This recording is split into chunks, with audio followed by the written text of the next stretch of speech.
Hiring staff is the next big thing when it comes to an agency.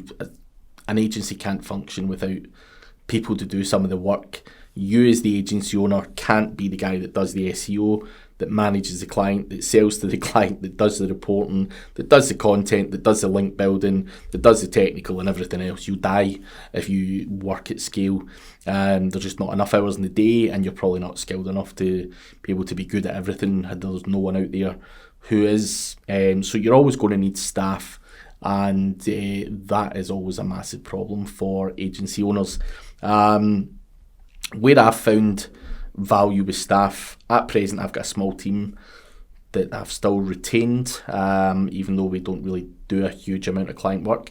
So I like having physical staff based in my office that I can turn around to and say, we need to record the video, I need this content, we need this, we fix that, whatever the problem may be, as opposed to having, say, a web developer in, Eastern Europe or wherever you choose to get someone, and he might get back to me in 2 or 3 days when I've got a phone call from someone saying this is broke, that's broke, I need it fixed quickly. So I try and have a core team of staff here. So over the years I've interviewed hundreds and hundreds and hundreds of people, of all different ages and stuff like that.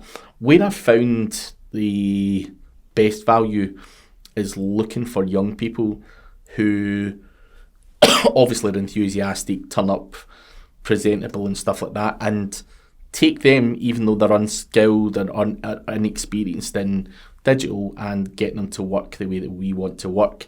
I've had other people from agencies, I've had other people, big egos, I've had, older people, that just didn't take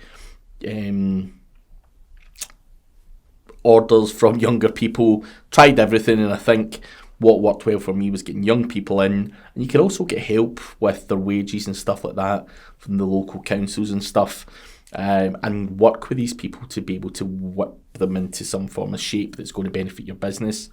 And I think hiring a small amount of people would definitely benefit your business. It's good to have people with you, reliable, that you can quickly turn to get stuff done. However, one failure I did make was scaling up the staff side of things very, very quickly. What I didn't do was consider that I was putting a big noose around my neck, hiring all those people. I didn't ever consider hiring a freelancer, a remote worker for a lot of these tasks. And the great thing about this industry is all of it, or every single last bit, 100% of this work can be outsourced. You could basically be an agency selling someone else's stuff. You could just be the sales arm, and you just outsource the whole lot to another agency.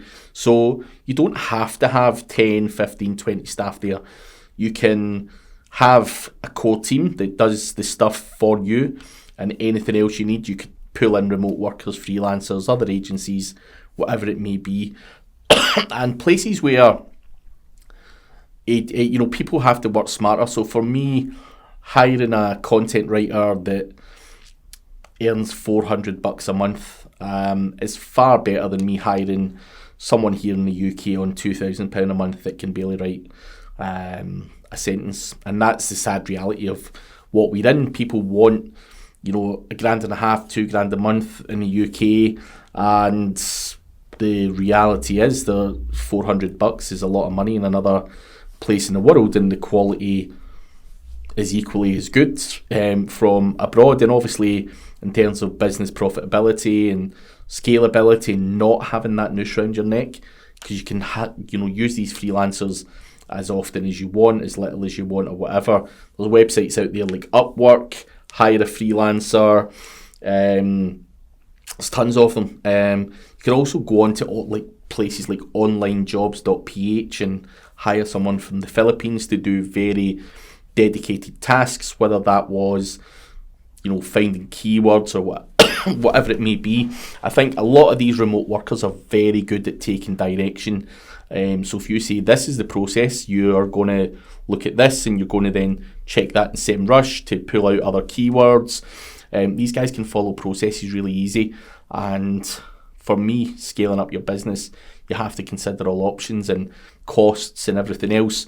So below, I'm going to talk a bit about the processes, the just examples of processes that you give people. I think when you hire remote workers, the processes is the biggest thing, where you just give them the process, the training, and off they pop and do the designated task that you want, whether, as I say, whether that's writing words, whether it's inputting stuff into a spreadsheet, whatever it may be. The processes have to be on point. If you don't have any processes, and you're going to have to keep repeating yourself to every remote worker, you're wasting so much time. So consider having a training portal that you just give to people, and whether the processes are the same for your internal staff, great. It just means you don't have to repeat. There's a process for every last thing that's done in your office, whether that's a process for doing a site audit. We want, whether your process was, for example, run it through SEMrush, Screaming Frog and Deep Crawl. That might be your internal process. You just want 3 different sets of data. Then it goes to this guy, who's then going to instruct that guy to do all the on-page changes and so on. That stuff all has to be documented, and there has to be some system in place for your business to operate when an audit takes place. And then when that audit's done, there's got to be processes for fixing that. And then, there's got to be processes for content getting added to your website. So who does the keyword research? Who writes the content? Who adds the content? Who adds the internal links? Who then passes that to the guy that's going to be building external links to that blog post or whatever it may be. So there's processes for absolutely everything.